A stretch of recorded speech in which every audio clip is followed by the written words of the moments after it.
Halo, Assalamualaikum warahmatullahi wabarakatuh. Halo sahabat edukasi, apa kabarnya hari ini? Kembali lagi bersama saya Dwi Ambarini. Pada kesempatan kali ini saya akan berbagi ilmu tentang bagaimana trik menghafal isi pasal dalam UUD 1945.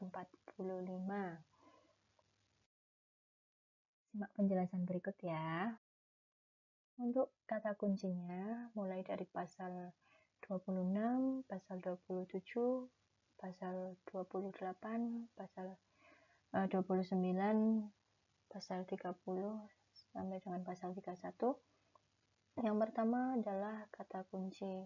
Untuk pasal 26 adalah warga, pasal 27 adalah hukum, pasal 28 kumpul, pasal 29 agama, pasal 30 hankam, dan pasal 31 ajar.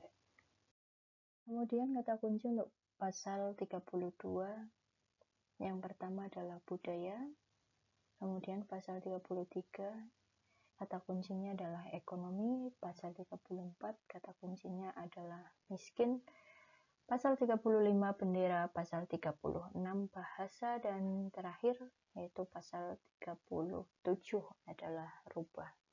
Nah, pada kesempatan kali ini yang akan kita bahas hanya mulai dari pasal 26 sampai dengan 37 ya. Untuk pasal yang lain nanti akan dibahas pada kesempatan yang lain. Nah, kita bahas yang pasal 26 terlebih dahulu. Pasal 26, kata kuncinya itu adalah warga.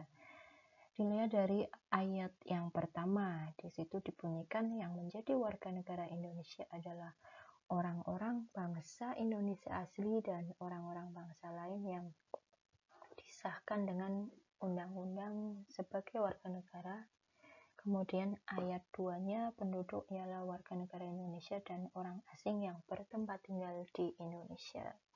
Dan ayat yang ketiga, hal-hal mengenai negara dan penduduk diatur dengan undang-undang.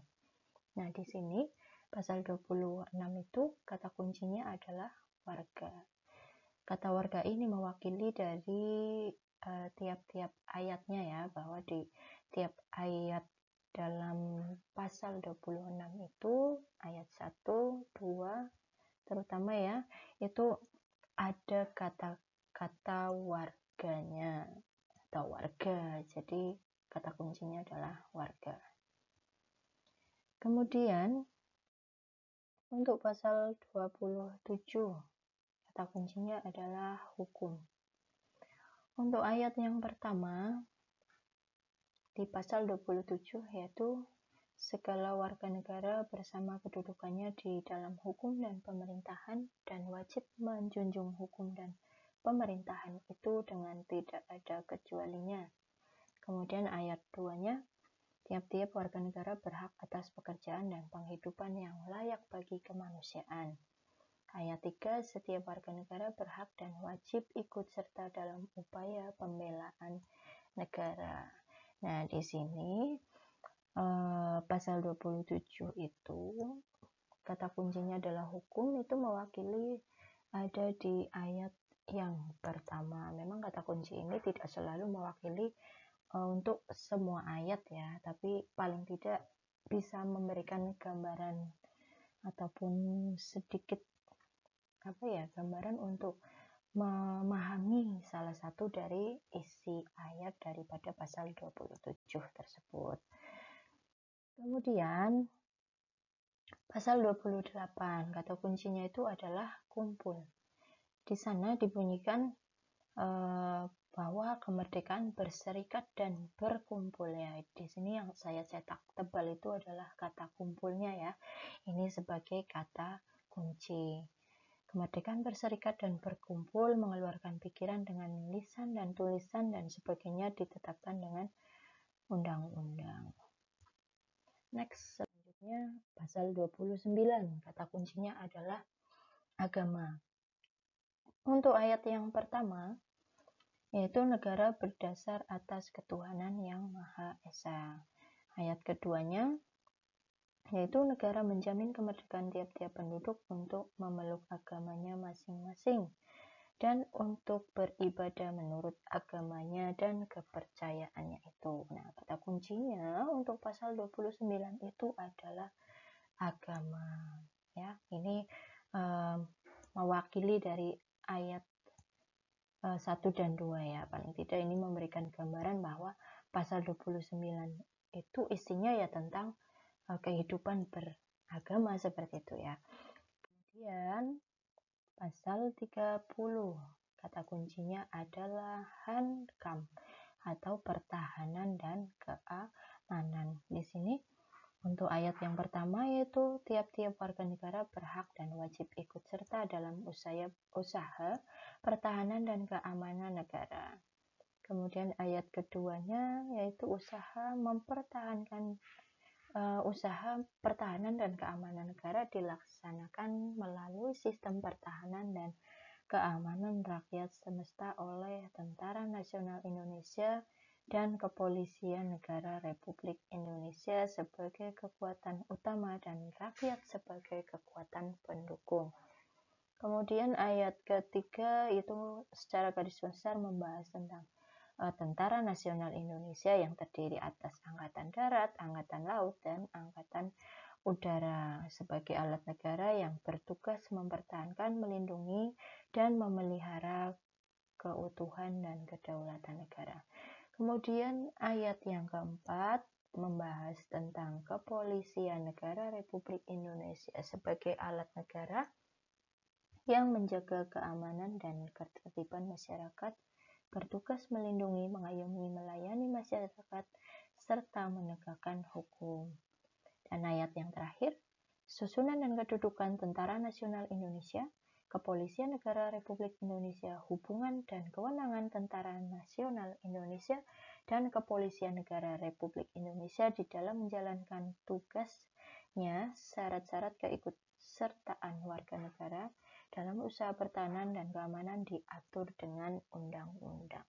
Ya, jadi secara garis besar bahwa pada pasal 30 UUD 1945 itu adalah pertahanan dan keamanan. Sehingga kata kunci untuk pasal 30 yaitu hankam.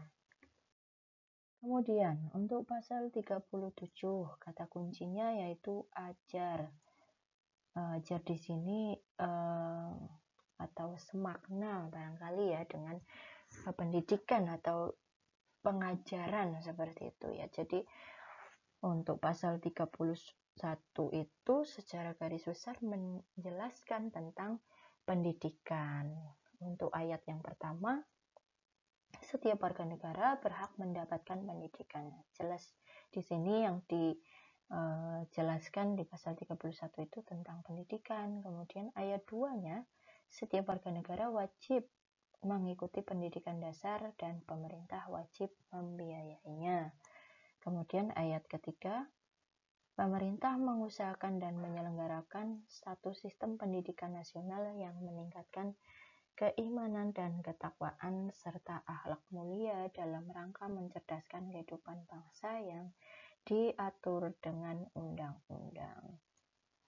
Ayat keempat, negara memprioritaskan anggaran pendidikan sekurang-kurangnya 20% dari anggaran pendapatan dan belanja negara serta dari anggaran pendapatan dan belanja daerah untuk memenuhi kebutuhan penyelenggaraan pendidikan nasional.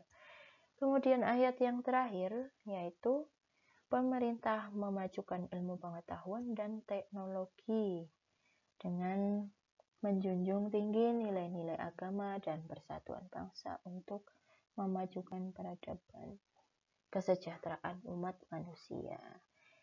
Ya, ini untuk pasal 31 sudah jelas secara keseluruhan itu membahas tentang pendidikan ya, sehingga kata kuncinya adalah ajar. Kemudian untuk pasal 32, kata kuncinya yaitu budaya. Untuk ayat yang pertama, yaitu negara memajukan kebudayaan. Nah, kebudayaan di sini saya cetak tebal untuk menunjukkan kata kunci tersebut. Ayat pertama, negara memajukan kebudayaan nasional Indonesia di tengah peradaban dunia dengan menjamin kebebasan masyarakat dalam memelihara dan mengembangkan nilai-nilai budayanya. Kemudian ayat yang kedua, negara menghormati dan memelihara bahasa daerah sebagai kekayaan budaya nasional. Ya, di sini pasal 32 secara keseluruhan membahas tentang budaya atau kebudayaan ya, sehingga kata kuncinya adalah budaya. Kemudian untuk pasal 33, kata kuncinya adalah ekonomi. Untuk ayat yang pertama, yaitu perekonomian disusun sebagai usaha bersama berdasar atas asas kekeluargaan. Ayat yang kedua, cabang-cabang produksi yang penting bagi negara dan yang menguasai hajat hidup orang banyak dikuasai oleh negara. Dan ayat yang ketiga, bumi dan air dan kekayaan alam yang terkandung di dalamnya dikuasai oleh negara dan dipergunakan untuk sebesar-besar kemakmuran rakyat. Kemudian ayat yang keempat, perekonomian nasional diselenggarakan berdasar atas demokrasi ekonomi dengan prinsip kebersamaan, efisiensi, berkeadilan, berkelanjutan, berwawasan lingkungan, kemandirian, serta dengan menjaga keseimbangan, kemajuan, dan kesatuan ekonomi nasional. Dan untuk yang ayat terakhir, ayat kelima, yaitu ketentuan lebih lanjut mengenai pelaksanaan pasal ini diatur dalam undang-undang. Ya, jadi pada pasal 33 secara garis besar membahas masalah perekonomian, sehingga kata kuncinya adalah ekonomi. Kemudian untuk pasal 34, kata kuncinya adalah miskin. Ya, untuk ayat yang pertama, bunyinya yaitu fakir miskin dan anak-anak terlantar dipelihara oleh negara. Kemudian ayat kedua, negara mengembangkan sistem jaminan sosial bagi seluruh rakyat dan memberdayakan masyarakat yang lemah dan tidak mampu sesuai dengan martabat kemanusiaan. Kemudian yang ketiga, negara bertanggung jawab atas penyediaan fasilitas pelayanan kesehatan dan fasilitas pelayanan umum yang layak. Dan ayat yang keempat atau ayat terakhir, yaitu ketentuan lebih lanjut mengenai pelaksanaan perundangan ini diatur dalam undang-undang. Ya, jadi pasal 34 itu secara garis besar membahas tentang kemiskinan ya, atau miskin. Jadi kata kuncinya untuk pasal 34 adalah miskin. Kemudian untuk pasal 35, kata kuncinya yaitu bendera. Di sana disebutkan bahwa bendera negara Indonesia adalah sang merah putih. Ya, kata kuncinya pasal 35 adalah bendera. Kemudian pasal 36, kata kuncinya adalah bahasa. Karena di sana disebutkan bahwa bahasa negara Indonesia, bahasa negara ialah bahasa Indonesia. Ya, kemudian untuk pasal terakhir adalah pasal 37. Kata kuncinya adalah rubah. Maksudnya di sini adalah perubahan ya. Jadi di pasal 37 itu secara garis besar nanti membahas tentang sistematika atau tata cara bagaimana merubah undang-undang dasar itu ya. Oke, kita cek ya. Untuk ayat yang pertama, usul perubahan pasal-pasal Undang-Undang Dasar dapat diagendakan dalam sidang Majelis Permusyawaratan Rakyat apabila diajukan oleh sekurang-kurangnya sepertiga dari jumlah anggota Majelis Permusyawaratan Rakyat. Kemudian untuk ayat yang kedua, yaitu setiap usul perubahan pasal-pasal Undang-Undang Dasar diajukan secara tertulis dan ditunjukkan dengan jelas bagian yang diusulkan untuk diubah beserta alasannya. Ayat yang ketiga, untuk mengubah pasal-pasal Undang-Undang Dasar, sidang Majelis Permusyawaratan Rakyat dihadiri oleh sekurang-kurangnya 2/3 dari jumlah anggota Majelis Permusyawaratan Rakyat. Ayat yang keempat, putusan untuk mengubah pasal-pasal Undang-Undang Dasar dilakukan dengan persetujuan sekurang-kurangnya 50% ditambah 1 anggota dari seluruh anggota Majelis Permusyawaratan Rakyat.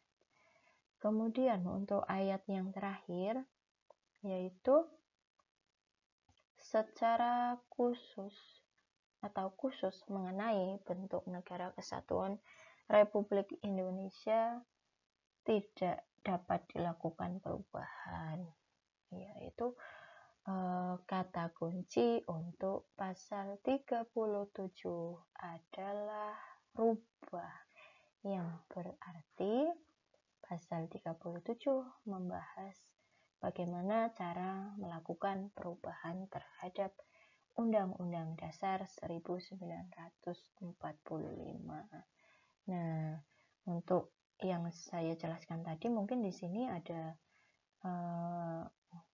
bintang ya di belakang, misalnya di ayat 1 pasal 37 ayat 1 itu ada bintang 4.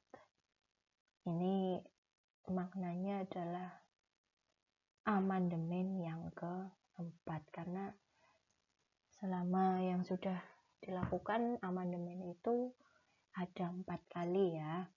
Untuk pasal yang lain tadi ada yang bintangnya 1, ada yang bintangnya 2, ada yang bintangnya 3. Nah, ini untuk pasal 37 bintangnya ada 4, berarti untuk pasal 37 itu merupakan hasil amandemen UUD yang keempat. Ya, itu saja yang dapat saya bagikan. Semoga bermanfaat dan siapapun yang bisa mengambil pelajaran dari apa yang saya sampaikan, sehingga bisa menghafal, paling tidak bisa memaknai isi dari pasal-pasal yang ada di dalam UUD 1945, dari pasal 26 sampai dengan pasal 37. Cukup sekian, terima kasih. Wassalamualaikum warahmatullahi wabarakatuh.